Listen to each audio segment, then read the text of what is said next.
and want to thank everyone for joining us on today for leading through crisis times. And so thank you all very much. Our first session, we kind of defined kind of what crisis was. And I think I sent people the videos to kind of like the replay when you signed up. So hopefully people had a chance to do that. So I always like to do some interaction in the beginning, and you all could answer this question in the chat, or you could answer this question verbally, but from a scale of 1 to 10, all right, scale 1 to 10, and this could be a personal, business, or career crisis that you might be experiencing right now. So 1 being low, 10 being high, just like based on something that you are going through or went through, what would kind of the highest rating you would give, or lowest rating you would give from 1 to 10 for a crisis? And so you can put that in a chat menu, or you can actually verbally say it. So, and unmute yourself. Anybody like to share? You said 1 through 10 based upon how the crisis is impacting us currently?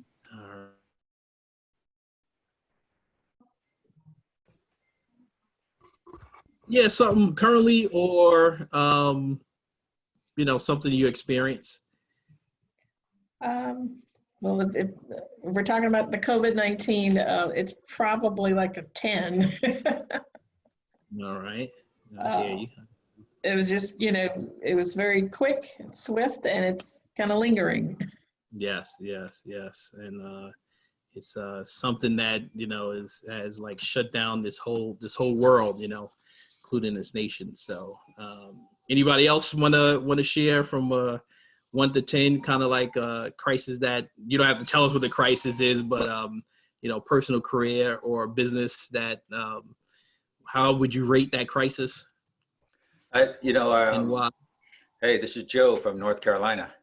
Hello, Joe. Thanks for jumping in. Hey, thanks for setting this up. You're welcome. So this coronavirus crisis is one of many I've gone through. So it's affected me similar to other crises also, but I'd give this one a little bit of a high rating. It's got to be around 7. From 0 to 10, 10 being the worst. I'm sorry, I forget if the scale went up or scale went down, but yeah, about a 7. It's all right. Wow. All right. Yeah. And it's, the interesting thing that has happened is, people, we're all trying to figure out, what's the next step, and it's changing every day. And so hopefully you'll see the screen I'm going to share. It has actually the book. He had a participant book, and I'm going to go to let's see. And Kareem, I'm just going to say real quick, I would say I'm about an 8. All right. Thank you, Tara. About an 8. All right. Wow. So 2 weeks ago, we were supposed to have a John Maxwell conference, John Maxwell Team conference in Florida. It was canceled. And what John Maxwell did, he has written over 100 plus books and is in the top 50 in leadership speakers and motivational speakers. And so I'm a certified John Maxwell Team member. So what he did was he actually released content on this topic, leading through crisis, and allowed us as a team to share this with people for free, so we can add value to others. And as you know, currently right now, people are trying to figure out what do they do during this crisis in their personal life, in their career, or their business. And so he allowed us to release this content, and we want to share it with people. And the goal is to add value to people so they can add value to others. And so what we went over the first session was we learned practical, during this time, we'll learn practical ways to maneuver through times of difficulty and adversity. And then also how to effectively battle distractions during times of crisis and stress. And, before the coronavirus hit the United States, I already went through kind of like a personal crisis. And so when this came upon, I had already had some some pre-planning steps in reference to what do we do now. And so, sometimes going through a crisis sometimes will help you to go through, be able to plan and be able to deal with another crisis. And so the other thing that we'll share also is how to adopt successful thinking habits to think your way through any crisis. And I don't know about you, but sometimes I have been through a crisis, and the tough thing was, what do I do? And how do I make better decisions going through that crisis? Because sometimes crisis can actually, freeze you, where you are, and sometimes doesn't allow you to move forward. And so, people are going through, a lot of changes. Decisions were made for them versus they making the decisions. So I, just like everybody else, I have 3 young children, and, we're dealing with them being at home versus them being at a child center, and also trying to keep business going and keep other things going and helping people out. So I want to thank you all for jumping in. So I'm going to briefly go over what we went through last week, and we talked about kind of defining crisis. All right. And, how do we help people to actually make good decisions? And so usually John Maxwell was saying that, when crisis happens, you're going to see the good and bad of someone, the revelation of the crisis will be revealed, and the true leader will be revealed in a crisis. And so that means good or bad. And so the reason why it's so important to kind of to have a mindset that crisis will happen, right? Crisis will happen. And so John defines crisis as an intense time of difficulty requiring a decision that will be a turning point. All right. An intense time of difficulty requiring a decision that will be a turning point. And feel free, if anybody wants to jump in or send a chat in the chat section while I'm talking, feel free. And so question, and I'll ask you all this question. This came from session 1, even though we're doing session 2. Why do you think a crisis makes it easier to distinguish between good and bad leaders? And feel free, someone could answer that, or you could put it in the chat section. Why do you think crisis makes it easier to distinguish between good and bad leaders? Oh, this is Linda. I'll say, in my previous corporate America world, when dealing through crisis, we could always tell the good versus the bad leaders, is because the good leaders were very thoughtful. They were very people focused. They made decisions that individuals could relate to and understand. They talked about why the decision was made and how it would impact staff. Whereas leaders that were not so great, they were very quick to make a decision without putting people first. They were always thinking about the organization as a whole and not how individuals or the workers felt about the decision. So there was a lack of care for the people side of it. And they were a little more self-centered, where leaders that were much better were people focused, and they were concerned about the impact to the individuals, how people felt, and wanted to make sure that the individuals knew, or staff knew, that they were there to help them through the process.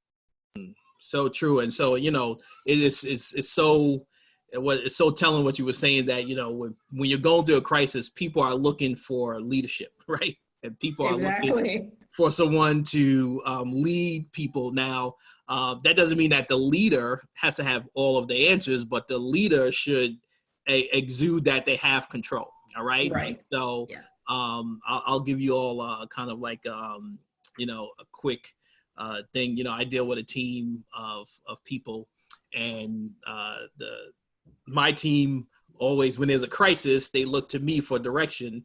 And a lot of times they say to me, after I handled a crisis situation or a chaotic situation, they said, "Why weren't you upset?" And so when I said, well, I wasn't upset, because usually what I try to do when there's friction and a crisis going on is really take in to see what's happening and kind of think about what I'm going to do and make a decision. But they said, "Kareem, sometimes you need to make a decision quickly." I said, "Yes, sometimes you do. depending on what it is. Like if it's a life or death situation, yes. But in this situation, it was a life or death situation. It's just that we had an event. A lot of things were chaotic, and people didn't show up like they were supposed to. And so I said, let me take it in and kind of get my head together so I can make a better decision. So the goal is as people, when people are looking for us to be the character, shower and the person out front.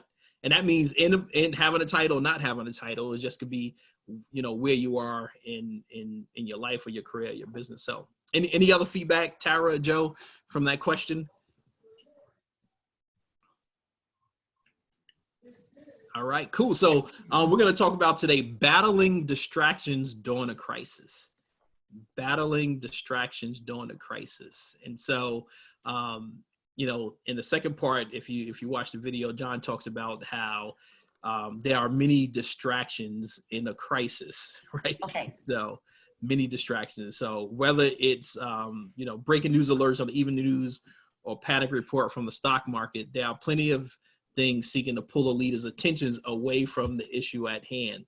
And so one of the things during a crisis is that how do we stay focused on the crisis so we can make the right decisions? And so here's some 3 things about experience those things. Mind wandering, negative thinking, uncertain anxiety could be things that we experience, right? So mind wandering is that, our mind is always focused on, what's happening. I keep on getting these reports. I keep on getting this information.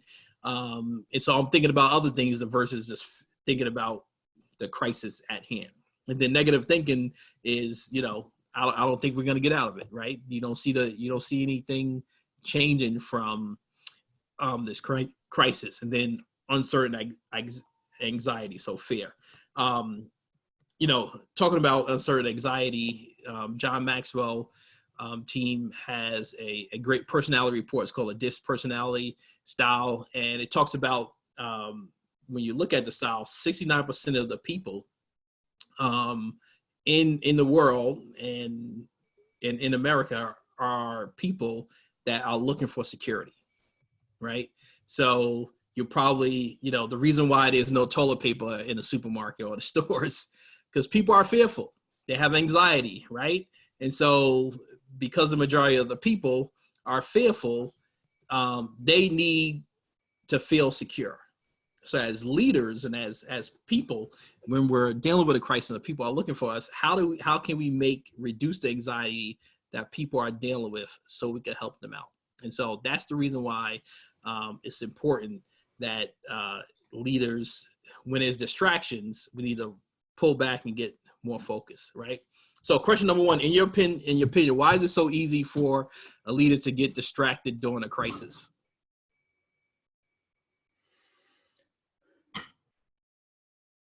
Tara, you want to answer that one?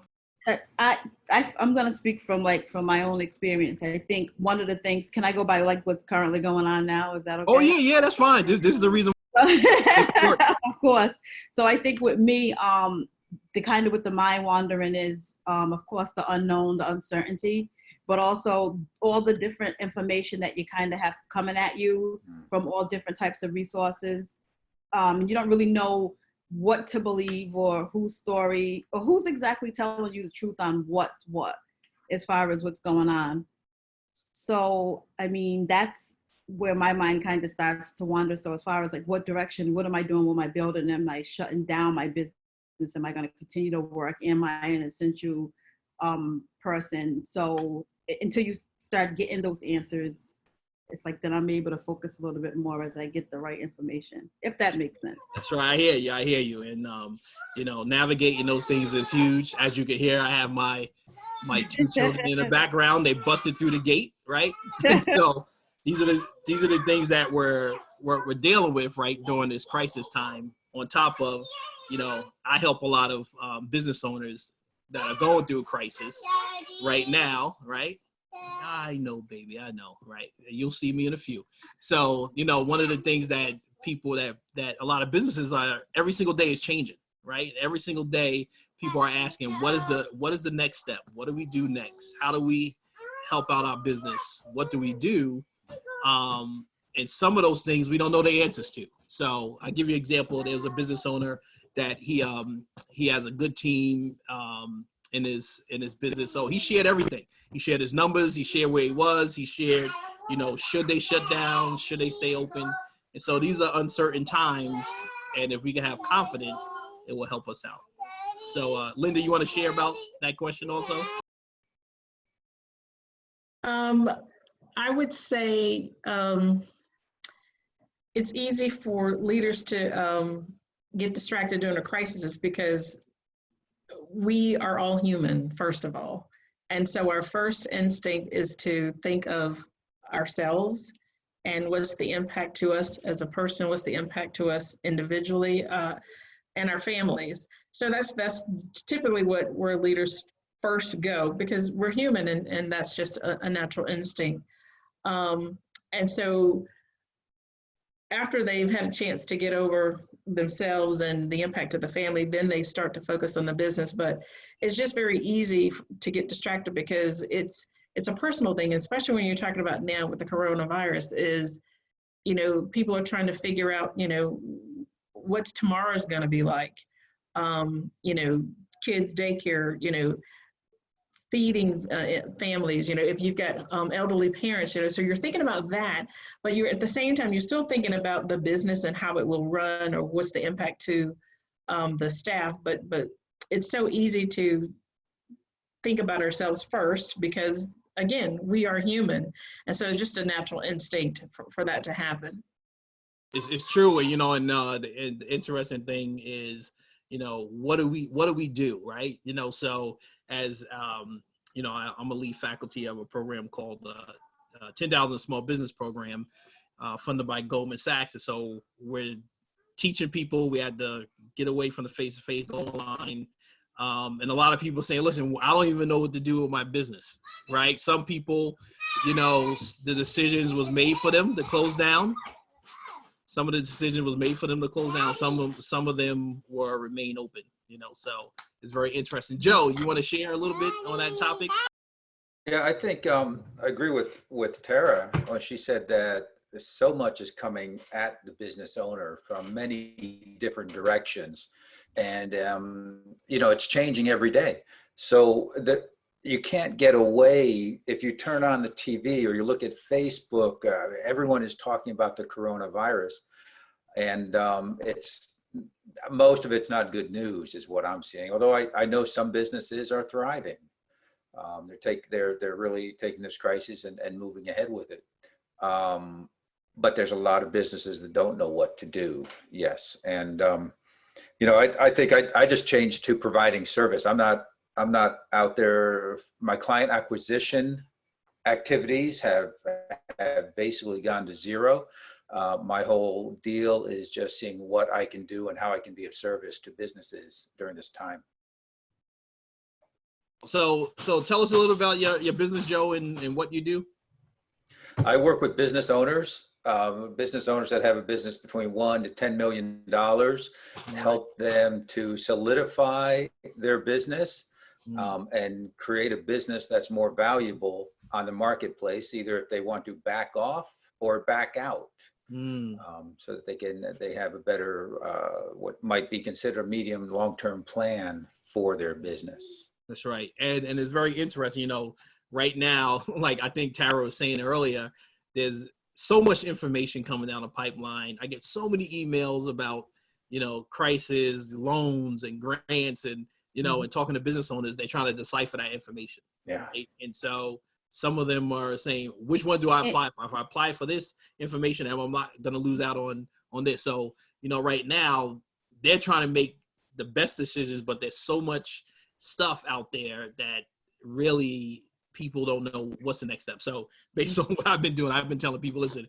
if it's out there, apply for it all, because you don't know when it's going to go away or we're going to get the money, right? And so, with the new package, yes, you go apply for it, but the money might not come for a couple of weeks, but you might need cash flow like right now. So Tara, you was going to say something? I'm in a little unique situation with my business. They ended up declaring part of it because I offer different services. But as far as with the financial institutions in the real estate sector of doing the loan sign-ins, they declared us essential. So I am actually doing a lot of loan closings.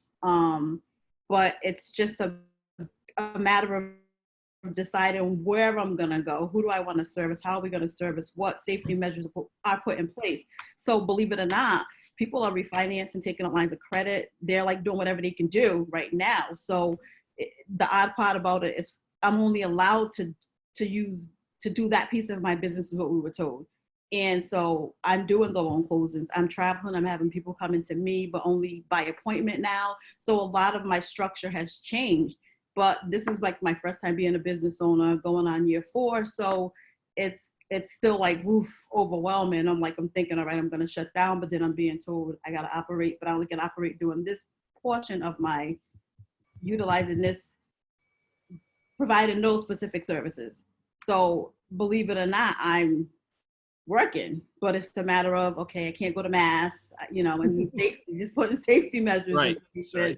How many people I can have in my office. So it's a little backwards for me. But yeah, and during this time, you gotta it's almost like being innovative with what you have. Kind of like, I had to go out and do some stuff before this call. I thought I just gave 3 pieces of clothes to the cleaners. I needed, well, I didn't really need it, but I thought it was going to be closed. But he says, listen, man, we're doing drive-up services. So people are innovating during this time. And hopefully that's going to help people to see opportunities like this. People that, they're in the salon business or a gym, they're shut down, right? They can't do anything in their business. But I see a lot of people offering services for free, where they're saying, listen, here's a workout video, right? Or here's some products you should be using for your hair because you can't come to the hair salon. So I think through this time, people are going to be very innovative about how do they service current clients, or maybe even future clients, So Joe, is anything you've seen with current clients and, Kareem, I got a couple of pictures on Facebook today, and I saw a number of men are moving to your very hairstyle because they can't get to the salons. They just decided to cut it all off. I know, right? I should start selling some, go bald, take care of your hair stuff or something, So, and that's interesting. Yeah, I went bald because my brother, when I was 18, actually shaved my head and messed up my hair. So I just been going bald since then. Oh, but I have seen a lot of innovation with businesses. One of the restaurants I was involved with started. They do a karaoke night on Tuesday nights, trivia on Tuesday, and they went online. They did Facebook Live. They had 80 people show up for their online trivia, and obviously they weren't making any money because they weren't selling any drinks or food, but they were creating community and helping keep that community together. That's right. And it's so important nowadays where people are, told you can't go anywhere now. So important that people are counting on each other to take care of each other, So, yes. Some of this is going to make us to get more, I think, more respectful of people. And I think, and also giving us a new way of what we do, in the world. So, let's talk about it. In your experience, what are some helpful ideas for positive thinking during times of challenges? So what's some things that we could do? I could tell you some positive things I do. I usually try to wake up and say the first thing, today's going to be a great day, so I can get it in my body and get it in my spirit. Because, a lot of times people say how you start your day is usually sometimes how you might end it because you're not that positive. And so many people need encouragement and nowadays. And so, yes, I have friends, I have family members that have lost their job, they're collecting unemployment. I have, 2 family members that live in New York and have contracted the virus and they're going through the symptoms now. So, people need encouragement. And so we can encourage other people. Hopefully then when those people feel that they're encouraged, they can encourage others. So anybody else want to share on that question? Yeah, well, over the weekend, my family and I, we did a group kind of like this, is a group Zoom with the siblings and the parents. And that was really neat. The first time we did that.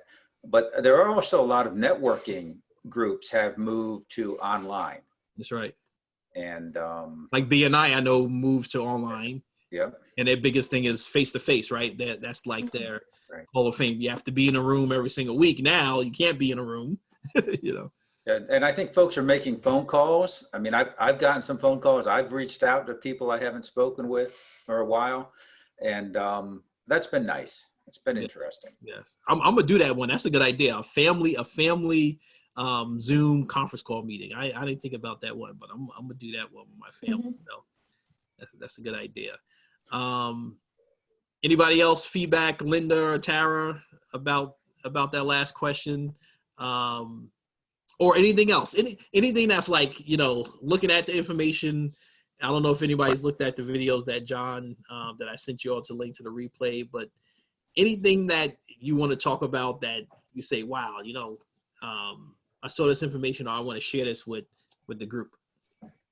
Well, I just wanted to say, like how you were saying, like when you wake up in the morning, I feel kind of like conflicted, because in a sense I've been blessed that I still have work coming to me, but then at the same time, you know, my kids at home, you know, confined to home, homeschooling, and it's like, but I'm still going in and out, but I have this routine to kind of keep, you know, myself away from them when I'm first getting home until I shower and do everything that I have to do. But I will say I've been able to connect via Zoom with people more now, but it's still odd because I'm actually out there still in the trenches. So it's hard to see loved ones and people around me and just people that I know who aren't out there working. And like you said, going through different things. And, you know, I had a client who lost his wife to the coronavirus in New York. So it's just so mind blowing, everything. But I just try to be mindful that, you know, I'm blessed, and we're all blessed. We're still here. And yeah, I hear you. Yeah. And you know, navigating that with, you know, saving like. And then people actually are like, how are you? They think it's like you're saying, like, well, how are you still working? Like, what do you mean you're still working? You're actually like working. And I'm like, loan closings, people are still borrowing, you know, still closing our loans. So as long as they're doing that, I'm pretty good. And they declared us essential. So it was kind of, wasn't expecting it, but I'm not complaining. Linda, you wanted to share something also? Sorry. I'm sorry, go ahead. You wanted to share something? I see that you were shaking your head, you know, nodding. Oh yeah, I was just saying, you know, well, you know, I agree with what Tara and Joe both said. For me, I try to read something spiritual or uplifting in the mornings, and I have refrained from watching the news first thing in the morning, because if you do that, it's just like, it just sets the bad tone for the day, because there's no good news. So my husband and I have been trying to do things differently, because I'm in real estate investing and he does construction. So we're trying to be outdoors and clean the yard up. So I've been cleaning out closets and taking my daughter things that, you know, she's moved on. And so we're just trying to do things to keep us busy, but also be productive. And then, you know, things that we don't need, we're going to give it to charity, because it's not doing us any good. So just taking the time to really reflect on, you know, how blessed we are, because we do have certain things that we don't need and we need to share with other people. Thank you. Yeah. It's no joke. Yeah, the same thing. People are asking me, Kareem, man, you're still working? I say yes. I've been doing remote stuff anyway with clients, but now I'm even doing more. And I'm also navigating that, having the kids at home. Yes, my wife is at home helping with the kids, but when the kids at home and they see me home, they want to be with me, right? So, you know, they usually are childcare, and so. How do I remove this? I'm sorry, I'm getting this. Move this window away from the shared application. Oh, I have that too. What's that? What am I doing? What I need to do? It's saying, please move this window from shared application.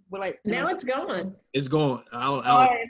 I didn't know. I'm like, I don't know what I'm doing here. Okay. It's all right. Well, I think, did I give you all a link for the PDF for the? Yeah.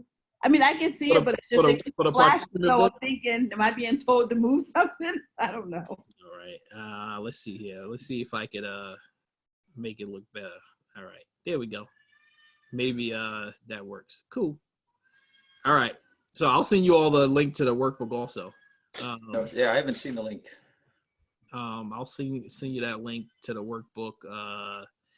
Let me see if I can find it real quick since I'm on here on my computer. Can I backtrack Yes. a little bit?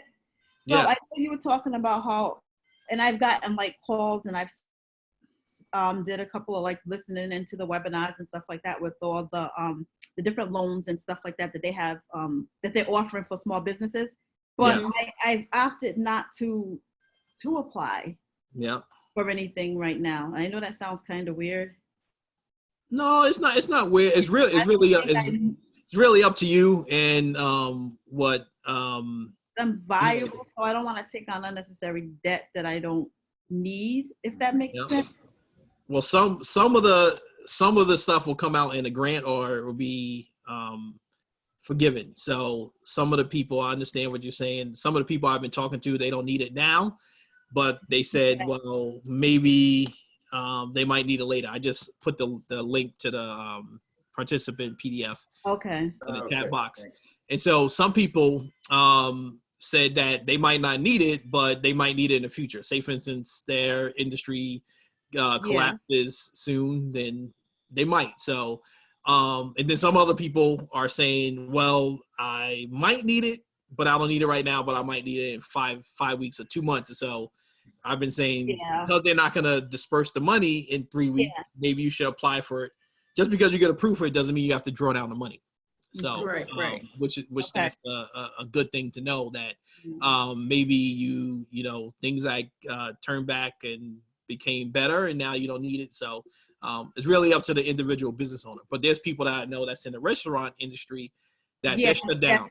Right. You know, or they're doing takeout, you know, their servers are not getting paid. And so they know that they're going to have a dip in income for a while, drawing some capital. So when they get back up and running with dining services, they'll have some cash flow to help out their servers. So, you know, so that's the thing. But yeah, so, you know, looking at this question, what was the result of leaders distracted leadership? You know, sharing that with people, I get distracted. They keep their eye off the ball. I know, you know, I don't want to make this into a political thing, but as you know, a lot of people are saying we should have done better as a nation because we knew this thing was breaking out in China. You know, we can go back and say what we should have done, could have done, but now we're here, right? And so hopefully we need to make better decisions. So my wife reminds me about that every single day, you know, because sometimes I go to my co-working space, nobody's in there, but I like to hopefully get into a place where nobody's in, and then I don't have to deal with being at home, you know, because I've been doing so many calls. I think I have like 2 more later on today, some business advising calls also. Anybody else want to share, you know, as we look at this last question, what is your best advice for a leader who needs to pull themselves together? Right? They're out on the rails. They don't know what they're doing.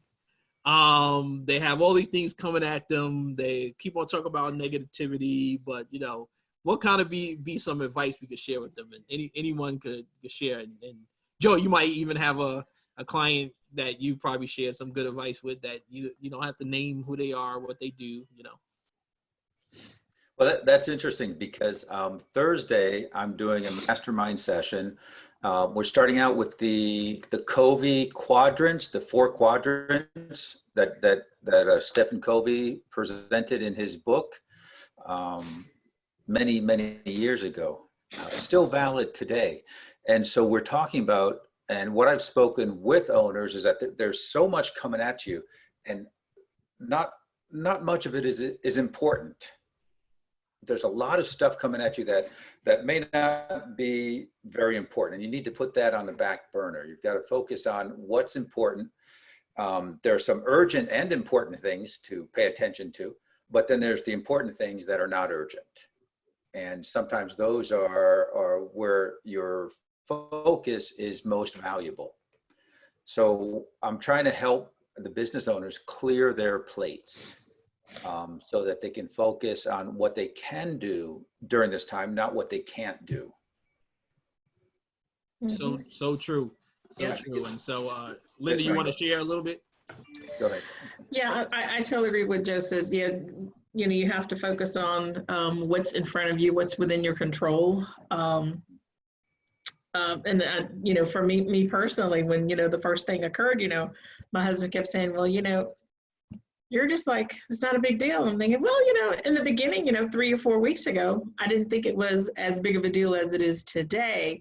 So I had to change my focus because I wasn't, getting all excited about it. And then last week when I started hearing this, the deaths in New York, and then all other states were being impacted so tremendously, reality sunk in, and I thought, holy cow. So I had to get myself together because I was not together, because I was just being very positive about it. And then when things changed so drastically, I had to pull myself together and say, what's within my control, and the rest is, I'm not going to deal with that because it's not important.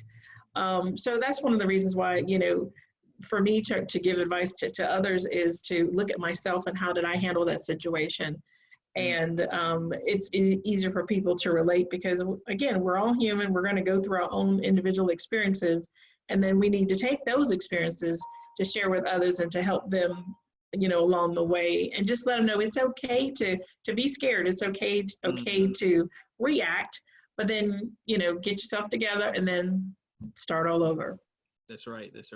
Thank you for sharing. In the first session, I shared this analogy of, how a coach, after the quarterback finishes plays or whatever, they come back to the bench and they start showing the quarterback kind of like the pass, plays. And and the reason why the coach does that, because the quarterback could see what he sees, right? From his view. But when you have kind of like, they have like all of the cameras or a drone or something, they could see it in a different light. They see the whole field. They see all of the, the offense and the defense. And so sometimes we need other people to help us to see, bigger things. And then the other thing, I would share with you all that sometimes we also have to see, from other people's perspective, what's going on from their perspective, so I share that with people, as my girls are running around in the background. But any other thing people want to share before we, talk about like what's the next steps, application? I just wanted to say, as far as like pulling ourselves together, this past Saturday, I was going into Massachusetts to do a close and not realizing that I can't enter into Mass right now. And if I did, I would have to do a 14-day quarantine. So I kind of, when I got there, saw the big sign of state troopers, and they're like, if you enter, you're advised. So I kind of like pulled over, kind of freaked out. I got to call this client and tell them that we can't do their loan closing, and I'm all stressed out, freaking out, worried about it. I called the guy. He was like, well, I thought it was odd that you were calling me from Rhode Island number anyway to come into Mass to do a loan closing. He goes, it's okay. But I'm thinking, in London, you're into, investment. You guys are all aware. So I'm just thinking like, what's going to happen to this client, just all these different things. So I had to tell myself, Tara, pull it together. Just let the guy know this is what's going on. And he understood and, called the title escrow company, let them know I couldn't get into Mass to do the closing. They got to get someone else from Mass to go in and do it. And that's right. Yeah, but that was like the first time I literally felt like a meltdown over it, because it was like, there's nothing I can do with it. And it was like real, like really real right there. You go in there, you're coming out 14 days quarantine. I was like, all right, I'm not going. Yeah. And just think that about was my reality. think about, what the medical people, the nurses, the doctors, I know. the hospitals are dealing with every single second of the day. Hat off to them. They're trying to make good decisions in a crisis. Sometimes the decision they make might be the wrong one, right? And so, because as you know, they're doing so much, and some of them are very tired, right? And they've been working long hours, and so hopefully people are gonna give them some grace, because it wasn't them that created this virus, but they have to live with it, and so the application to this is, you could think and look at the questions too, and write down distraction defense plan to help you combat particular weaknesses, right? It could be as simple as asking a mentor, as I said, for insight, or working collaboratively with other people. And then you can share your plan with others. So our next session will be next Tuesday at this time. We'll be talking about character in a crisis, all right? Character in a crisis, which is huge. And, you know, how do we, you know, have a good character while we're dealing with this crisis? So, you know, thank you all. You know, the goal is to keep on adding value to people. I will share the recording with this link with you all so you could listen to it again. But feel free, if you want to reach out to me, email me if you have any questions, or anybody else you think that I should talk to share this information, let me know also. Great, thank you. Okay. Thank you. Yeah, Kareem, thank you very much. Welcome, thank you. All right, bye-bye. All right, enjoy the rest of your Bye, day. everyone. Bye, Linda. Bye, Tara. Bye, Joe. All right, Joe. Dave. Thank you, Linda. Thank you, Tara. You're welcome. I'll Bye-bye. be calling you, Kareem. All right, yeah, let's chat. Well, if you want to stay on for a bit, Tara? Yeah. Okay, cool, awesome. All right, I'm signing off. All right, Bye Joe. now. Bye, Joe. Bye. Thank you, Linda. Thank you, Joe. Tara, how's it been going? It's been going. It's a little, how do you say it? A little over my head. A little overwhelming. Sorry. Yeah, it's all right. And honestly, because I didn't expect, you know, like I said, just being in year 4, doing what I do.